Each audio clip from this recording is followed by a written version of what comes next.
is for the Classic Shields Budget Crumb Ryan. I'm going to share my screen. Hopefully everybody who is here sees it. Can you guys hear me okay? Yep. Alrighty, we're going to go through it. 10 click wins. I'm going to go through the names one at a time. 53 spots. Sammy, Michael. I didn't pay for sponsorship, so you don't get the no logos that was shown. That's right. Rusty, Sammy at number 5. Hector, Sammy at 7. Rusty at 8. Ronnie at 9. Sammy at 10. Andre. J. Sean, you don't need any more big gold. Sorry. Justin's at 14. He was going to enter it too, and then he got cold feet, I guess. But you should be raffling off your big golds. Hit me up, King J. Sean. Send one to my house, King J. Sean. I don't have any. We've got Sammy at 15, Jose at 16, Robert at 17, Tony at 18, Ronnie at 19, Brandon at 20, Michael 21, Chris 22, Michael, Robert, Sammy, Matthew, Rusty, Matthew, Sean, Sammy, Michael, Emil, Oscar, Sammy, Ron, Matthew, Harry, Sean, Sammy, Sean, Ron, Robert. Did you say Harry, Ronnie, Sean? Harry, Sean. I've never heard so many Sammys and Michaels in my life. Sammy and Michael basically bought the whole and thing. Not one of them is me. No. We have Ronnie at 44, Ronnie Head, Tony at 45, Ron 46, 47, Justin 48, 49, 50, Ron 51, Matthew, Brandon 52, and the bonus spot, because I goofed, Ron gets bonus spot number 53. So I'm going to click this 10 times. That's bullshit. What do you mean bullshit? Bonus spot.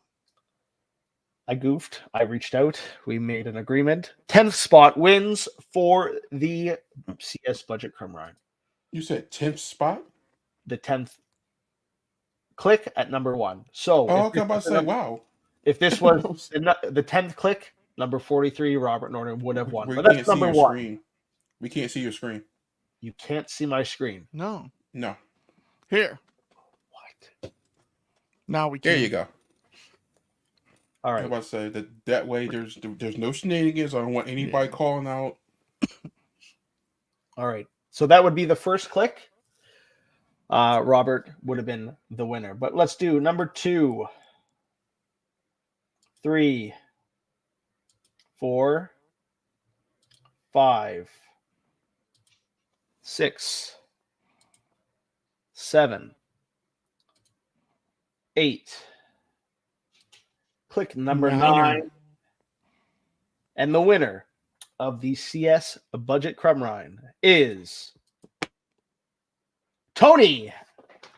Congratulations, Tony. I was going to pick the winner. Number 45. Didn't he just choose that number today?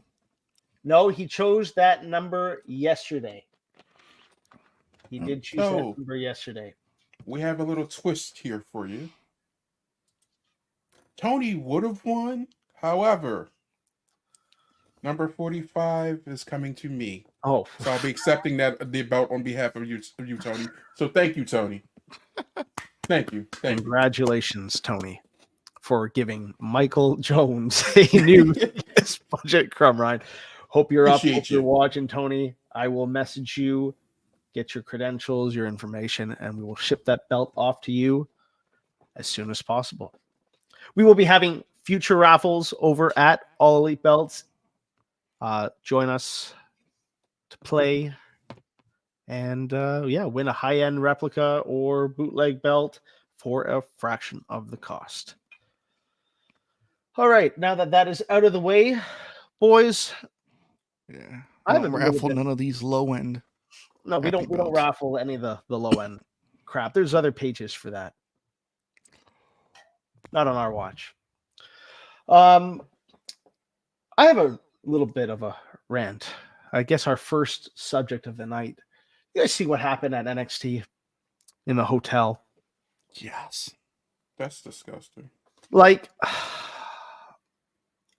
we talk about this often together with some of our friends in our chats. And, wrestling fans in general, they're They're a special breed. Oh, yes. And if you go to a show, you know exactly kind of what we're talking about. Sometimes the stereotypes with wrestling fans are true, but like this is taking it to a whole new level. Taking pictures of female talents' feet in the hotel is something else. And for the record, I'm not kink shaming anybody if that's what you're into, but do it on your own time. In the privacy of your own home, not stalking female wrestling talent outside of hotel rooms. If you're going to do it, at least pay for it. Like these guys, man. There's sites out there for you for this. I think wrestling fans might be some of the horniest group of people out there. Yeah, baby, yeah. And the creepiest. I mean, and the creepiest. Like there's something else, and like you time and time again, we've seen wrestlers talk about not stalking them at airports, right? Not coming up to them for autographs, but this is taking it way too far. Way too far. I'll say, don't do that. Like they're eating, let them eat. Yep. You can acknowledge somebody and keep it moving. Yeah. Or you can say, and you can be like, I got you. Yeah. Or you can pay and go and meet them at the meet and greets like a normal human being. Get an autograph there instead of hounding them when they're traveling to and from different countries for our entertainment. They're people too. Buy a picture of them with just their feet shown. That I was not drinking. My computer screen would have been completely. Oh my goodness! But so long as you're then paying for that autograph, right? And it's consensual. That's the most important thing. But I don't know, man. The more and more these kind of stories come to light, the more and more I'm embarrassed that I'm a wrestling fan. I'll never be embarrassed I'm a wrestling fan. I just know I don't belong to the mark community. It's different. You can still be a fan and not be a mark. Or just be a straight up horn dog. And a pig. Go touch grass. Go outside. There's life outside of your basement. Like, I appreciate the art, but I'm not one of these people when they go to shows, like, they take it way too serious. It's still real to me, damn it. Yeah, like. We got a comment by Randall Angel. He says, they really are. There was a dude in the deathmatch community that got outed recently for pictures being taken ringside. He was taking regular pictures, but also super zoomed pictures. And you can guarantee we know what they were zooming in on. Oh. Well, that's lovely. And posting them under fake aliases online. So they take it to a whole new low sometimes. And it's very disheartening. But yeah. Hey, Ronnie. That's why he's silent right now. In other news, I do want to show a little bit of a clip because this is where I marked out a little bit. That Bad Blood opening match was one of the, if not the best WWE match of the year, certainly a contender. What are you? Oh.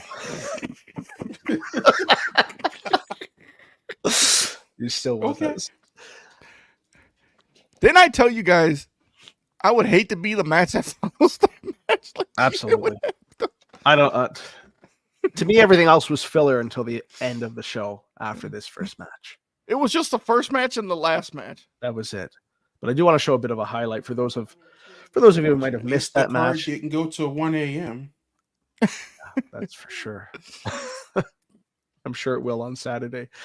I want to do a recap of that match for those of you who may have missed it, or for those of you who just want a little trip down memory lane and maybe feel like this is 1998 all over again. You just can't seem to fill that hole in the depth of your life. Will never provide hatred.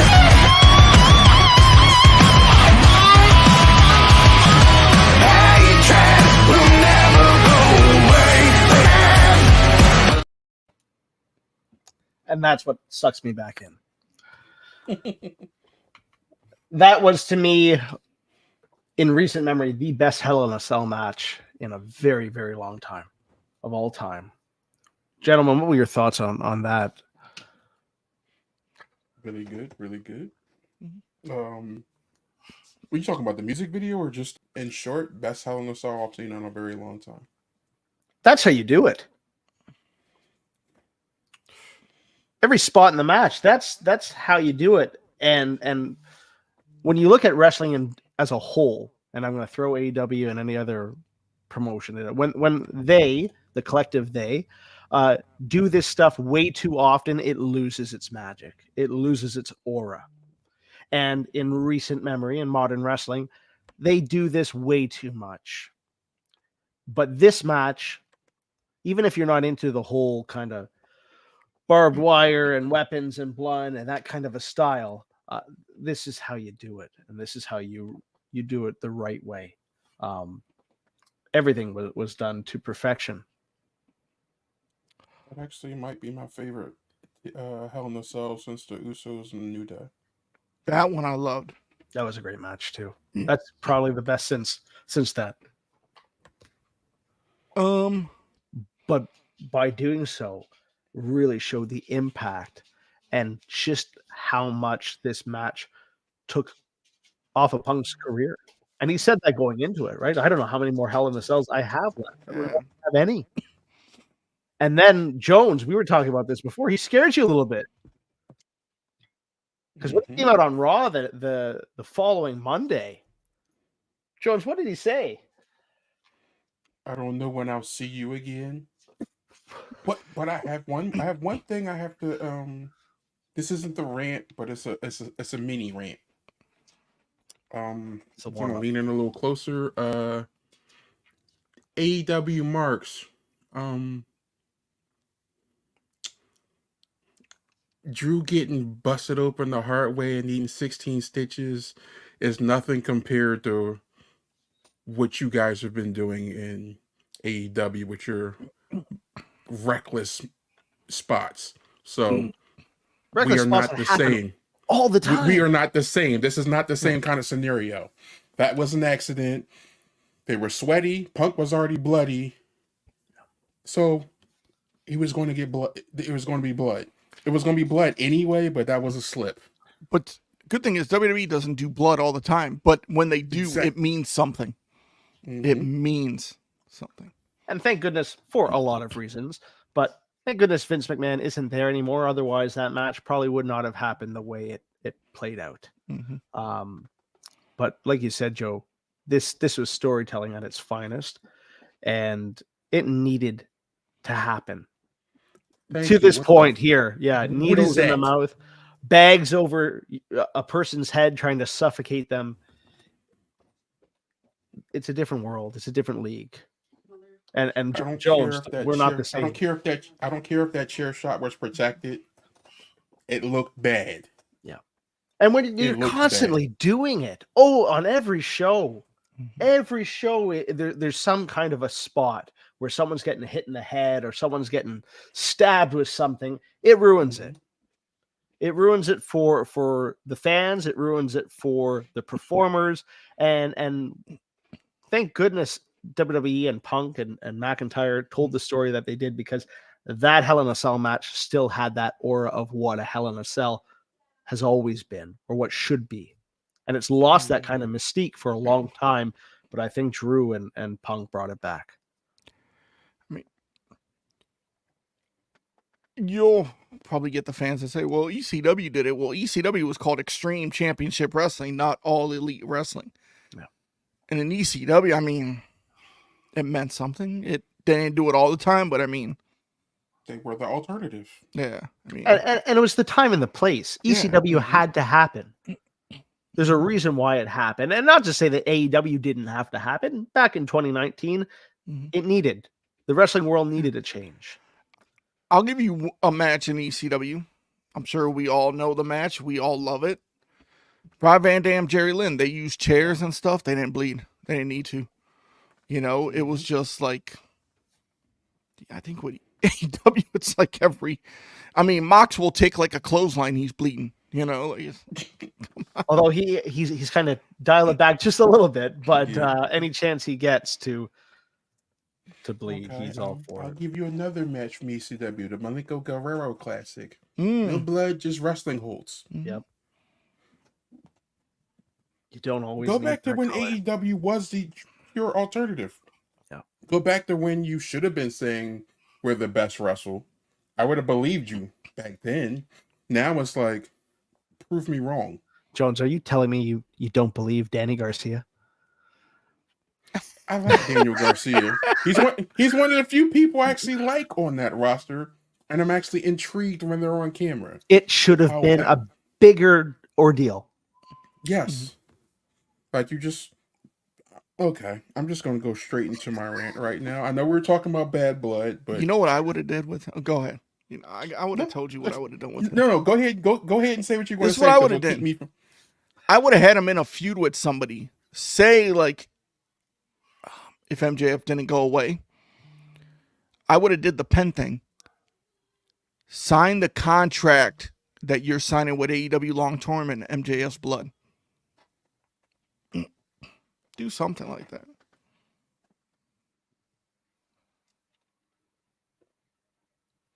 Mm-hmm. You nailed it, Randall. Yeah. For those of you who might not be watching the screen but listening, one of the commenters said that GCW is transitioning right now. DM match. Hardcore can't be exclusively that and grow. And you're absolutely right. Absolutely right. And yet AEW still hasn't gotten that memo. Whereas WWE, on the other hand, made a Hell in a Cell match mean something. Mm-hmm. And the storytelling is at the forefront of the match. And then when you play out that kind of a bloodbath at a pay-per-view called Bad Blood, yeah, it all comes together. Mm-hmm. And from the get-go, like you said earlier, Joey, this was the best match of the three. The other matches weren't quite, they might, not to say that they missed a step or anything like that, but it was all leading up to this. There was two matches, like main matches on this card. And the crazy is they put all the matches between those matches. I really feel for all of the matches that followed Punk and McIntyre until we got to the main event. And now I understand why this match didn't main event because of what happened. It all makes sense. But overall, the pay-per-view I thought was pretty good, but you just can't come back and you can't follow a match like the Hell in a Cell. It's very difficult to do so. I remember Chris Jericho talking about WrestleMania, and he goes, "You never want to go on second. Like that's the worst spot to go on." Absolutely. Just whoever opens always basically got the mentality. Follow this. Mm-hmm. And remember WrestleMania 10, Owen Hart and Bret Hart opened up WrestleMania, and they're like, follow this. Does anybody, besides you, Joe, does anybody actually remember what the second match was? No. I'm going to say Bam Bam and Luna versus Doink and Dink. I don't know. I'm just asking. I don't know. you might be say anything be right, else that cool. You might be right, but yeah. You never want to go second. Hold on, I'm looking right now. I think I'm right. Juan says the yes. I was right. You're a walking, talking encyclopedia, Joe. I watched that pay-per-view a lot.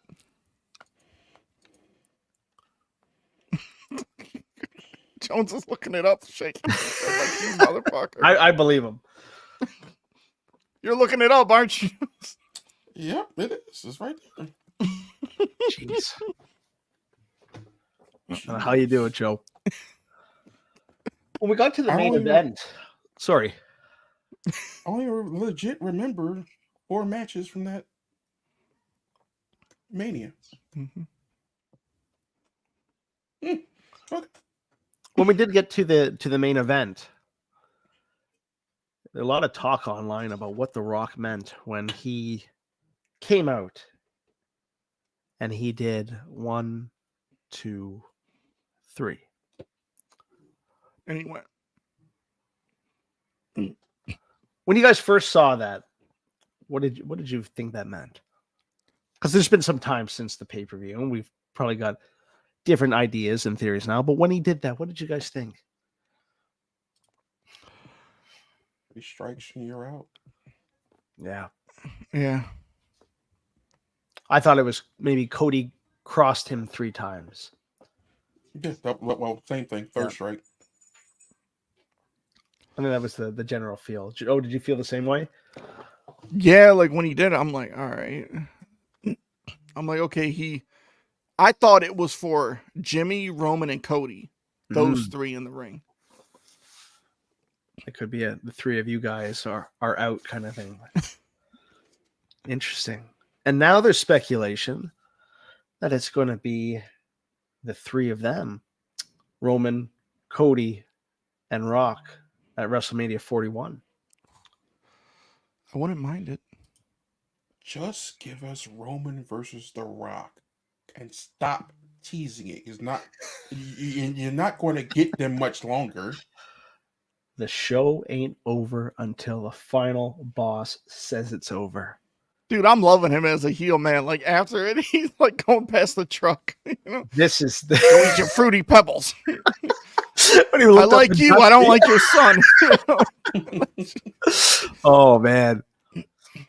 They're using social media the right way as well. Dude, he's going past the employees. You like The Rock? Yeah, hell yeah, you do. You know?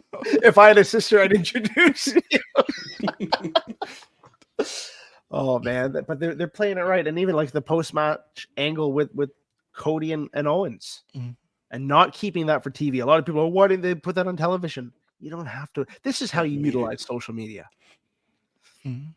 You planted the seeds at the press conference. Nobody even thought to look like that. The fans got something exclusive that were there. It was just like, Cody couldn't make it. I was like, Cody never leaves without doing a post. Cody doesn't leave until the last fan is gone, so something had to happen. Yeah. Absolutely. If you could do like Rock versus Cody at Rumble for the title, Rock wins, Roman wins the Rumble, Roman faces the Rock at Mania for the title, you could do that. I don't know how they're going to do this. I mean, it's crazy to think that Rumble is right around the corner when we were just at freaking Rumble. The year went by quick. Year's flying, yeah. They can go in a lot of I mean, I think you saw Monday they're building towards Rollins and Punk at Mania probably again. I'm guessing. Please, I can't wait. Can't wait. We're gonna get there, Juan. give us a couple more minutes. We're gonna get there. Facing the former world champion Brett Baker. Can't wait. Before we get to AEW, there is one last thing I wanna touch base upon with WWE, and it's this big boy right here. Jones is licking his lips. Jones, if they put a replica of this belt on WWE Shop, how many are you? What's that? It's already going to be bought. As soon as it goes up, it's bought. You know, when I first saw it, I didn't like it one bit. I thought it was too busy. I thought it was too gaudy, too tall. And the more I look at it, Jones is growing on me. What does it say above champion? Does it say crown jewel or? I think it says crown jewel champion. It's crown jewel, yeah.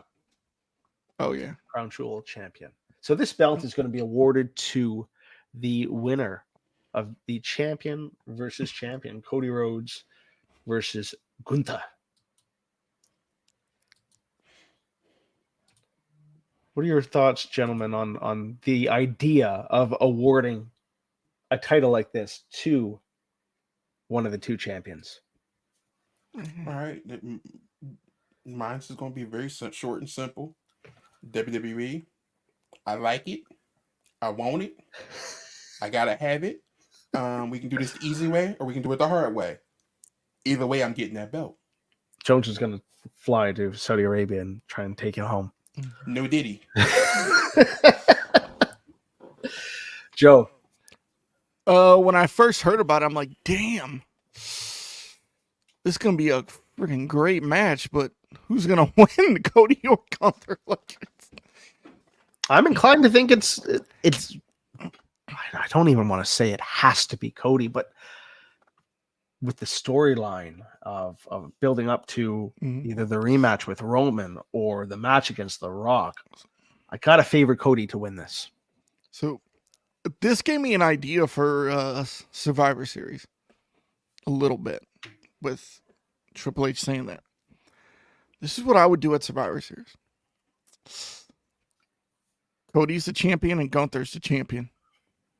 Have them have their own teams and go up against each other. Ooh. The U.S. champion faces the IC champion. Their teams face off against each other.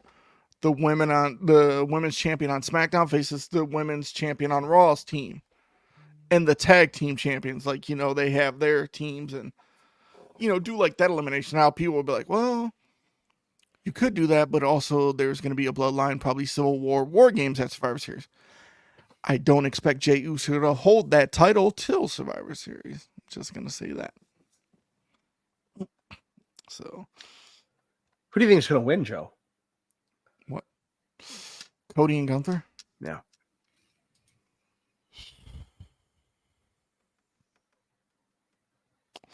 Damn, this is tough.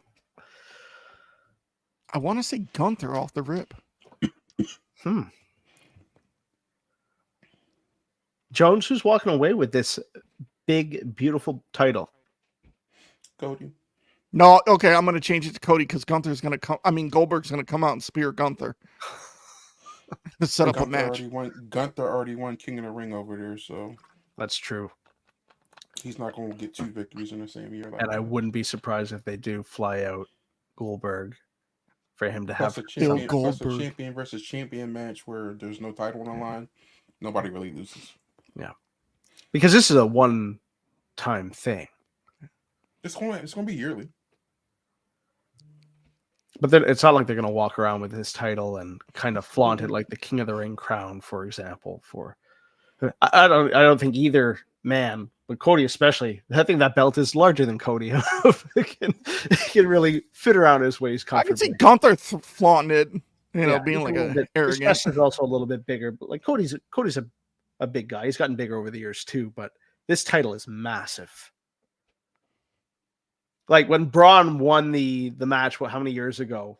The Royal Rumble, and was awarded that title. Like I could see that belt on a big guy like him. So I don't want to sound mean, but the women's title on Nia looks like a toy belt. Just saying, like it looks small. Like I was looking at it like Saturday, I'm like, hold up. You would have thought that they would have redone the strap. Yeah. Because of her stature, so she could wear it more comfortably. Because it does look awkward. She's significantly bigger. That's not. I don't think it's sounding mean, Joe. She's a bigger person. She's gotten slimmer. She's like worked her, more into shape, but still, it's just. I have a theory on their match. That's correct, Rand. Right now is Nia versus Liv. I expect to cash in that night. You think that's going to happen at Crown Jewel? Neither title was technically on the line, but that's you got true. both women's champions in the match. So are they for sure going to face each other? For right now. Yeah. Well, it's still going to be both champions, but for right now, that's what it looks like. To me, I have a feeling it's going to be the cash-in's going to happen that soon? Now, are they going to have I guess they didn't show it on Raw, but they're going to have a title of similar looking belt for the females. Probably smaller with a white strap. Yeah. It's going to have to be drastically smaller because that title, even for the men, is really big. But I can see the cash-in happening.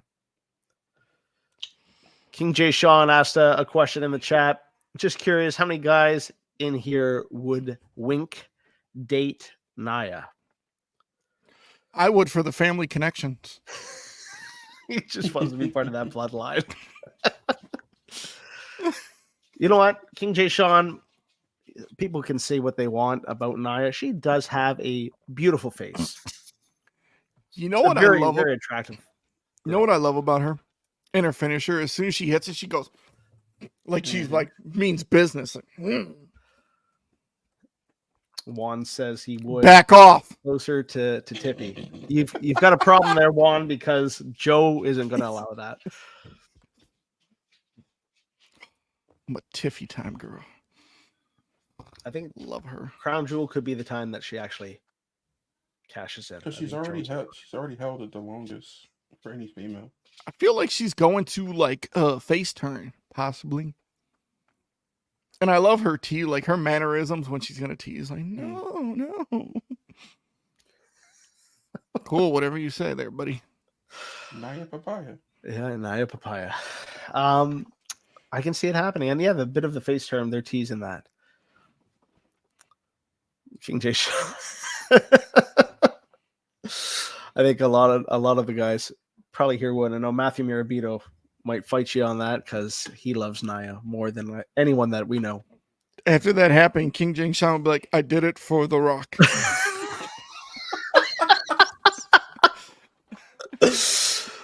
Oh, man. That's incredible. Oh, we've got a lot of wrestling to catch up on and only so much time to do so, boys. There's baseball on. There's hockey on. But Jones, I know this fire's been burning in you for a little while. And I really want it to come out. So I'm going to play one last video. And I hope that after what happened on Dynamite this week, and after watching this clip, you let it all out. Because it's not good to hold in that stress, okay? Come on! Put me out of my misery!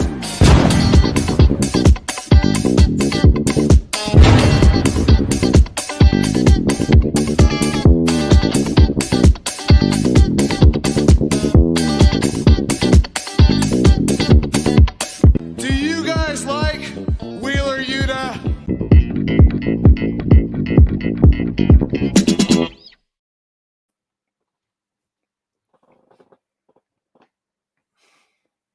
Michael, the floor is yours. Okay. Before you AEW fans get your panties in a bunch, yes, I know it was on Tuesday. However, this is your flagship show. Your fans should have known it was going to be on. You should have been all over the place announcing this, promoting it. Your boss called this Title Tuesday. One title match. How is that a Title Tuesday? You were head to head with NXT for their second hour. And you started off with that barking session between Brody King and Darby Allin. Nothing against either one of them. I'm actually a fan of both of them. But you start off with talking against NXT while a match was going on for the North American Championship.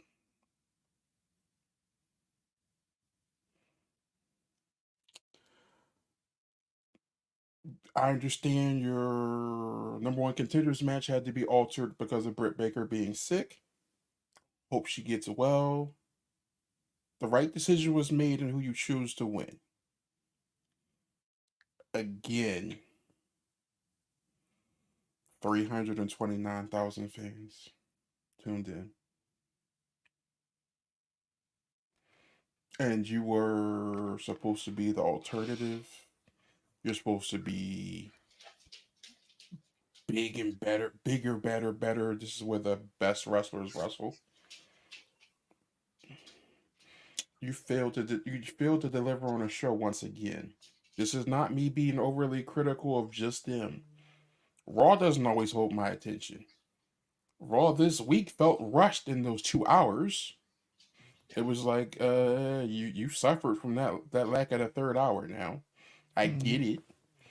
However, I like the 2 hour mark because it's right that little sweet spot. That third hour used to drag, but now you missed it. That third hour, I was like, hey, I can watch football in peace now. Don't have to worry about, oh no, let me flip back and forth between football and Raw. Mm-hmm. Until we get somebody in position that truly knows what's going on, stop it. Stop it. Stop it. Your big names, like, I understand you're dealing with the injury bug. Totally against your control. But you have a lot of names that are there that could be on TV that haven't been seen. I'm ready to put out a milk. If I hadn't seen him post recently on his Twitter or X, whatever you want to call it, it's still Twitter to me. I'd be wondering if Ricky Starks was still alive. Where's Ricky Starks? You have, I'm jumping a little ahead, but you have a match on WrestleDream. I believe it's Private Party versus the Young Bucks for the tag team titles on a pay-per-view. When you have the Outrunners and FTR doing some of your best work right now, and they can't even get a blink on it or a second glance on a pay-per-view, make it make sense to me. Make it make sense. I am a wrestling purist for the most part. Yes, I'm I'm a last of a dying breed. I am a TNA fan. However, one of the last of a dying breed, I'm sorry.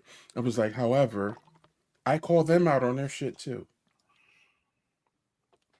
So I'm calling you out once again. Make me want to tune in. Until then, I'm tuning out. I am a big MVP fan. I don't care that he's there. I'm happy that he's getting paid. I'm happy Bobby's getting paid. And I'm happy Shelton's getting paid. I love all three of them to death. But I really don't care enough to tune in right now. Make me want to tune in. Oh, you should be able to beat WWE next week. Their show's preempted. Well, not preempted, it's pre-recorded. Do something. No, Juan, I wasn't asking for the FTR to fight the Bucks. I'm just saying you have other tag teams. I like Private Party, but what have they done to really warrant a tag team title shot? You keep them in catering on camera with Miss Money. And they changed their theme. Those son of a yeah. They had one of the best themes. You have to make me want to care about your product. You got one of the hottest tag teams I've ever seen in the Guns, but you don't utilize them either. You're sending everybody to ROH, but everybody can't see ROH because it's on. Where do we watch ROH? Oh, their app. That's right. How many people actually pay for that? Oh yeah, they don't. When you go negotiate it for your contract for AEW, why didn't you think hey, I got ROH too. That's another show I can throw you. Just saying. And I'm going to sit back and get off my soapbox. I'm sorry. I could listen to you all day, Jones. You know, it's funny you bring up the 329,000 viewers. You know, but according to Uncle Dave, I think he said, well, you know, WWE's still on the CW, so you know, it's still new, so fans are gonna be, you know, blah blah blah. I'm sure you guys did you guys see the AEW stat today about making money? Appreciate you. Did you guys see that? I'm not sure if I did. It's here. Hold on. Bring it up for the Canadian. Canadians, Listen, I had a lot. I've been sick for the last 2 weeks, Joe. I'm pushing through for the people. Here it is. Where is it at? Hold on. I'm finding it for you. It goes. Fun fact, AEW next year will be more profitable than the entirety of WCW's 13 years combined, than WWF from 1990 to 98 combined, and WWE every year from 2011 to 2017. That's cool. But nobody's watching your frickin' show. 329,000 people. When NXT beat Collision, Dynamite, and Rampage combined. Do you know what's... I get AEW beat NXT when they were on Wednesdays. I think it was, But you know what WWE did? Okay, we'll just revamp. And that's what they did. I'm loving this new setup. It looks completely different than it did on USA Network with NXT. Absolutely.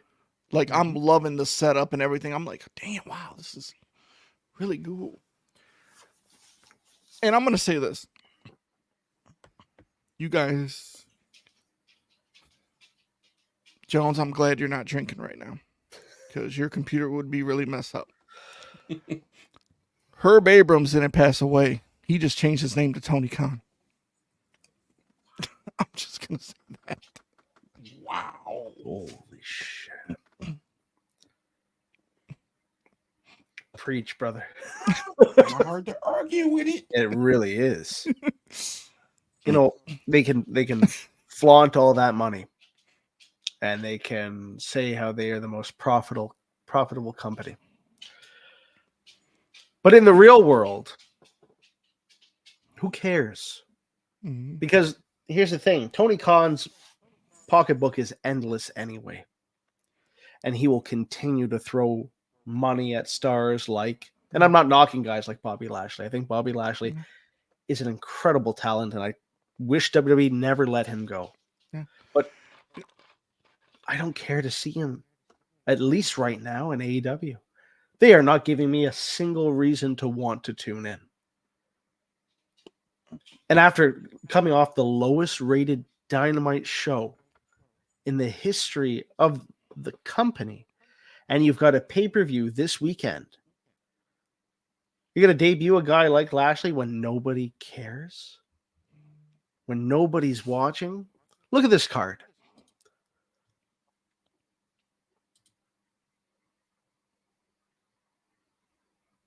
We were talking about this the other day. Jericho and Mark Briscoe. What have they done to Ring of Honor?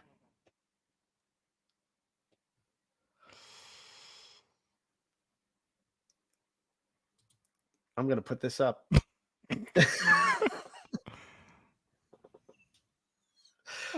This is essentially what's happened. Juan, you nailed it better than I think any of us could put it together. This is exactly what has happened with AEW. I was talking to my brother about AEW and WWE, and he's older than me, so like he's will give his reasons why he doesn't like WWE, stuff he doesn't like, stuff he loves. Same thing about AEW. He said he likes watching AEW more because he doesn't know a lot of them, so he's like still learning, so different. And I'm like, yeah, AEW. I'm like, yeah, but they keep putting out like all these pay-per-views like every couple of weeks. He goes, yeah, but so does WWE. And I'm like, yeah, but the difference is it's free on Peacock. Or AEW, you got to pay for it. I'm not going to pay for that shit. Like, I'm sorry. Maybe when they go to Max, I don't know what the price point will be.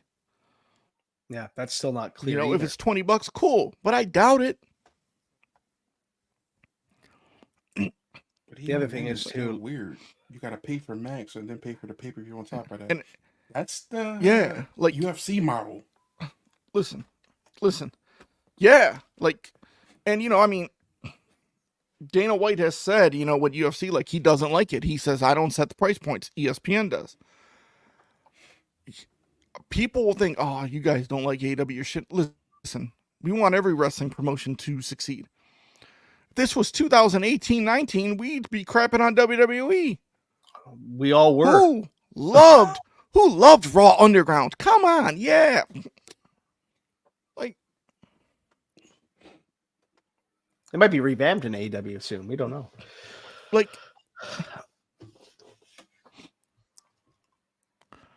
but here's the thing, Mr. Beefy, with that is, like, it's not really, like, because you got to have an ESPN subscription, and then you got to buy the pay-per-view, which is like $70. I mean, if I have Max and they offer the pay-per-view for $20, then, hey, I'm going to think about it. But if you're doing the pay-per-views for, like, what are the AEW pay-per-views run right now? 40, 50? 50. About $50. 50? Okay, say, like, $30 on Max. Could be reasonable. Get a few people, chip in $5 or $10, boom, boom, boom.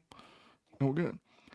I agree, Humble. They don't want their pockets emptied out. That's the thing. Like, I love the Peacock where you're paying $10 a month and you get the whole library. Like, I just love that. Like, yeah. Sorry. Like, you have to make it affordable. You have to make it accessible. Yeah.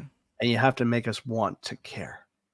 And after watching Title Tuesday, when there was more titles being defended on NXT that night than there was on AEW, it was Talking Tuesday. The only segment that really mattered was, in my opinion, the segment with Ospreay and Lambert, or not, Don Callis.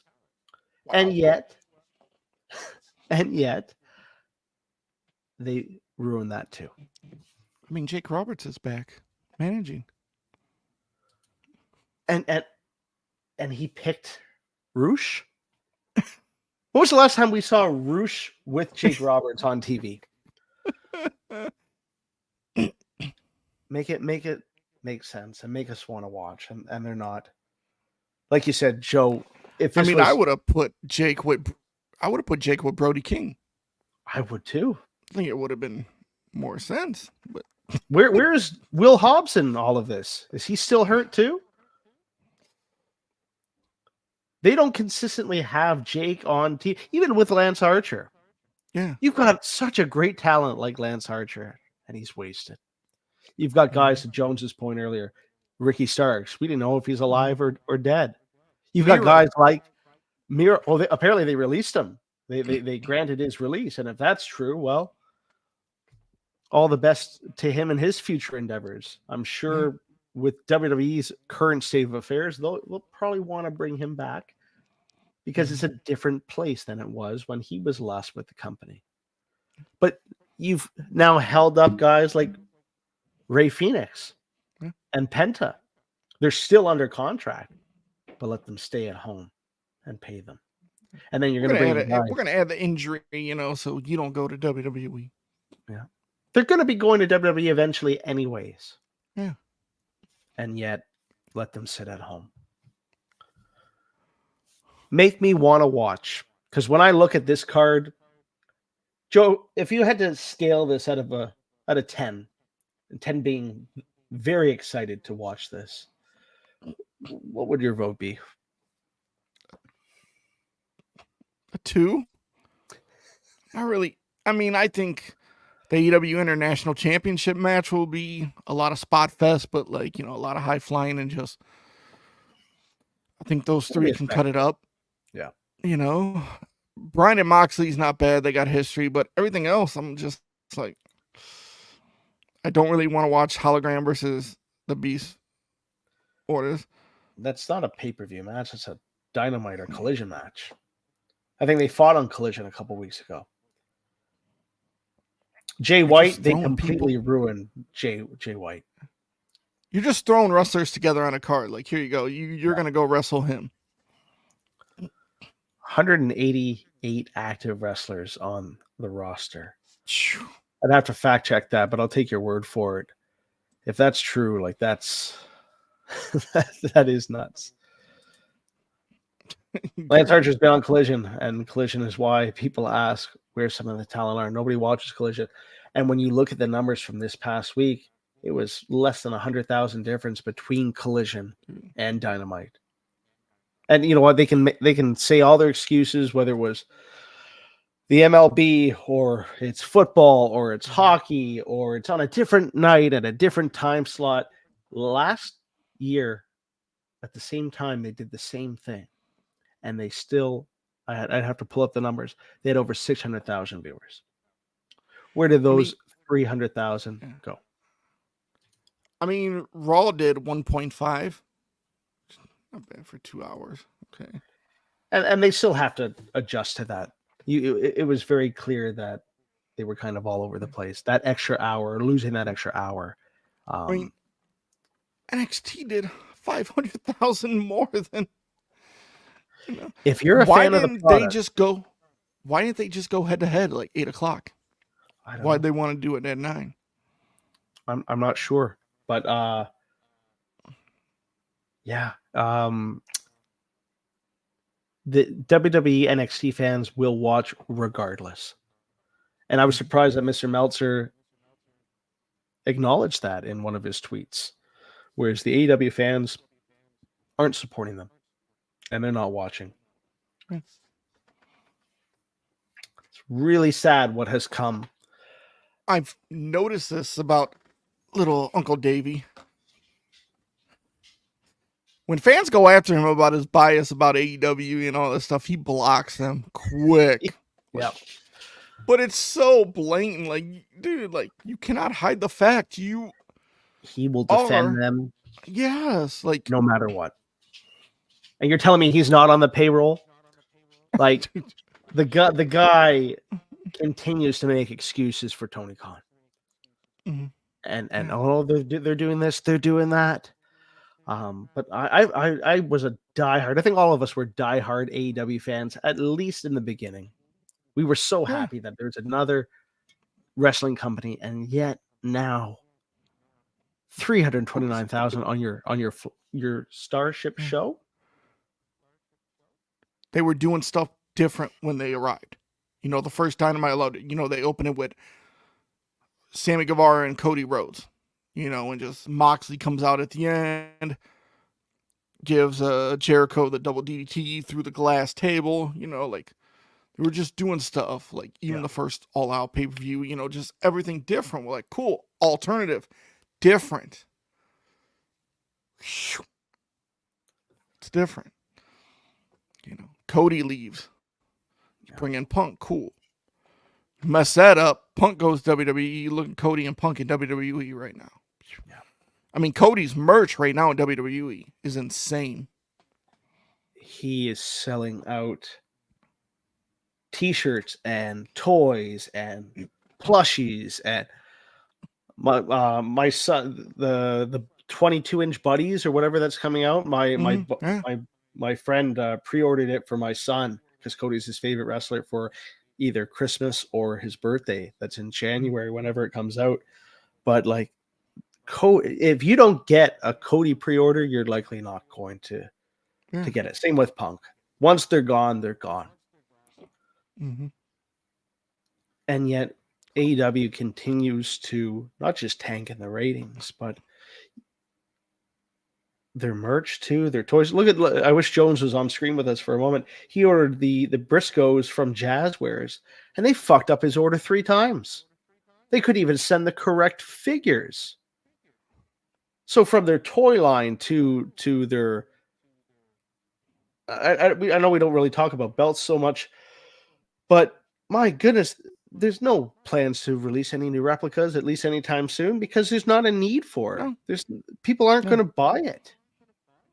And it's not to say that the quality isn't there. The AEW replicas are incredible, but nobody's watching your product and no one's going to buy it. you put the new NXT women's and men's title on the shop, sold out. Yeah.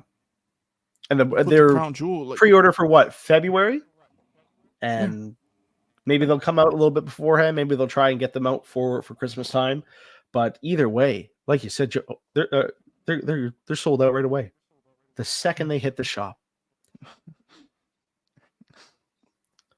AEW is in hot water, and I want to see them do well. I want to see them be the AEW that they were 4 years ago.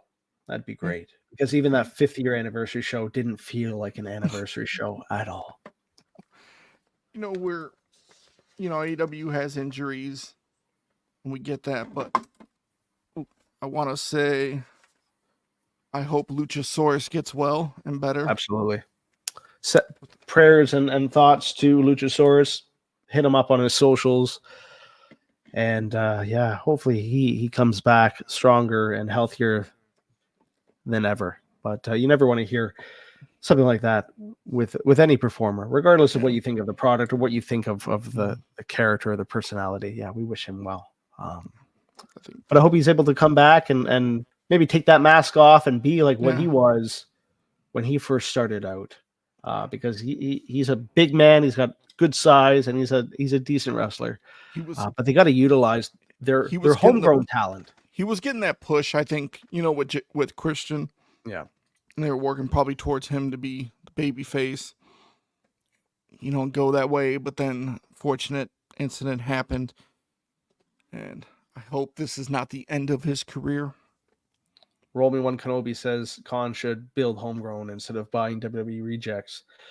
I hate to say that I agree with you. Because even guys like Edge, and I love Edge, my Canadian bias is obvious. And Joe, you point that out all the time. But look what they're doing with him, and now he's on the shelf for God knows how long. Yeah, I mean, it's like Roll Me One Kenobi said, yes, I agree. It would be the perfect spot. But, it's kind of like WCW bringing in all the old WWE talent. I get it, but like you had Rey Mysterio, you had Guerrero, you had Malenko, you had Jericho, Booker T, push these people, I mean, WWE did it when Austin and The Rock left in the Ruthless Aggression era, they were pushing Guerrero, Mysterio, Edge, you got to build stars for tomorrow because the next generation. And WWE's doing that. You look at people hate Dominic Mysterio. They don't like him, but guess what? Fricker's got heat. Yeah.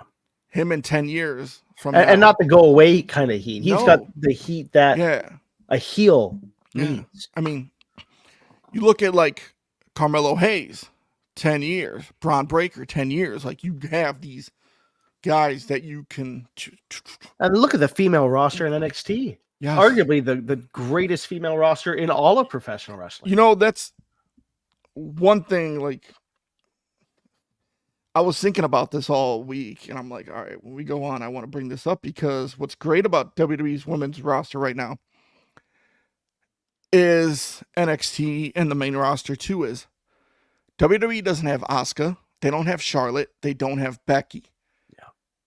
And look at them. You don't even have Bianca Belair in the title picture. That's right. She's there with Jade as the tag team champions. But look at all these women's wrestlers that you're just utilizing. And the thing with AEW, the young talent that they do have or had, it's temporary. Because once their contract comes up, I think, and Garcia's got potential. I know we brought him up before, but he's got potential. I hope they use him right this time around now that he's re-signed. But then you've got guys like Ricky Starks. And I know you're not too keen on Starks, but he's got that personality that a lot of people find desirable, and he's got that it factor. He'll be a star in NXT if he makes that jump. Yeah.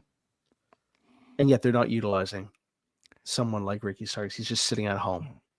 I mean, and you look at, it's weird to look at like Shawn Michaels on NXT, like running it, because you're thinking of Shawn Michaels like from the 90s, late 2000s. Like, Shawn Michaels could see talent. Like you hear Swerve Strickland talk about Shawn Michaels, like the sessions they would have, and Shawn be like, I see what kind of performer you are. We're not using you correctly. Like, and even on the main roster, like, to me, like I've always said, I'm sure we can all agree. If I was starting a wrestling company, the one person I would hire would be Paul Heyman. Yeah. He can spot talent from a mile away. And he's one of Triple H's right-hand man. You got him in WWE. He could tell you, hey, this guy. Let's put him up. I mean, and you hear stories about CM Punk with the talent, like in NXT, in the main roster, like they're talking about him. As soon as he rejoined WWE, he was over there with NXT and meeting all the young guys and girls and, you know, offering his advice and his wisdom. And the one criticism that seems to be constant from a lot of people who were in AEW who have then left is like, no one wants to listen to the wisdom that some of these veteran wrestlers have. Mm-hmm. Got guys like Arn Anderson, Tully Blanchard. You've got Jake the Snake, who's been around for a while now, but I don't know if he's really being utilized either. You've got Jim Ross, and even though Jim's health hasn't been the best, he's one of the last great wrestling minds that is still actively part of a wrestling promotion. I'm not even going to talk about Tony Schiavone because he pisses me off in his commentary. I mean, they got Jerry Lynn. They got Jerry Lynn, yeah. Still, like, they've got Jeff Jarrett. Yeah. They've got a lot of great minds that could help to shape the future of the company and get the direction that they seem to be going is not up, not just in terms of the numbers, but just, back to kind of Punk and Drew McIntyre, the storytelling is not there. And Roman One Kenobi said, if MJF goes to Hollywood, they're screwed. Well, he is off TV right now, and he's going to be part of Happy Gilmore 2, part of that filming. So I think he's halfway there. And he is one of their homegrown kind of talent, so to speak. But who else do they have right now? Not much. And then you look at people like, Britt Baker. She's a bit of a controversial figure. Some people love her. Some people hate her. And there's a lot of rumors that kind of spread around her. But she's a pillar of AEW. And they're not maybe using her as often or as much as they should. Yep. So I don't know. They have all these people that they could listen to, and yet I think it all comes down to the common denominator, and that's Tony Khan. Yeah. As long as TK is in power and has full control of the creative process, nothing is going to change. No, I mean,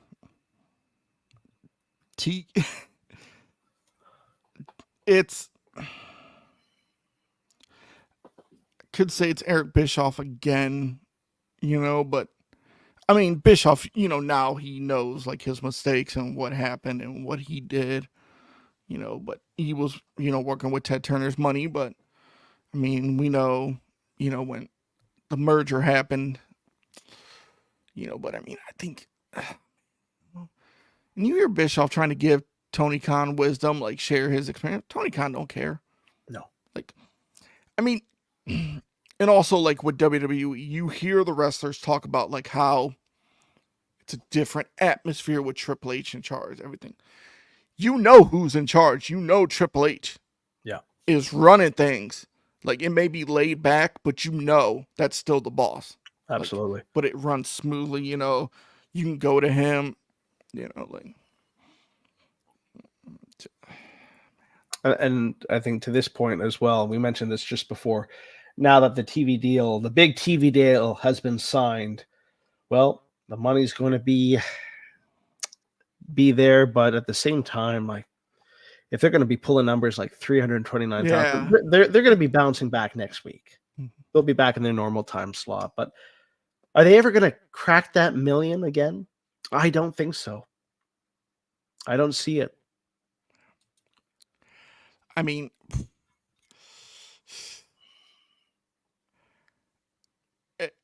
bro, they're not catering to the casual fan. Who's watching AEW? I'm trying to think, like, what is WWE's ratings going to be when they hit Netflix in January? Like, and the thing is, it's a different ball game when you're on a streaming service like Netflix, right? Yeah. Same with like the pay-per-views being streamed on Netflix. Not everyone has Netflix, and there'll be other means to order it. But yeah, it's a different ballgame when you go on a fully on a streaming service like Netflix, but you're gonna have a little bit more, a little more freedom. And it's not to say that they're apparently not going to be going to PG-14, but being on a streaming service like Netflix, they are going to have a little bit more leeway, I'm sure. Oh yeah. Either way, we covered a lot tonight, Joe. Oh yeah. We covered a lot. We've been off for a little while, but we will be back next week. And I know Jones had to step out for a moment, but I guess now is a better time than ever to wrap things up, say our goodbyes, but wait.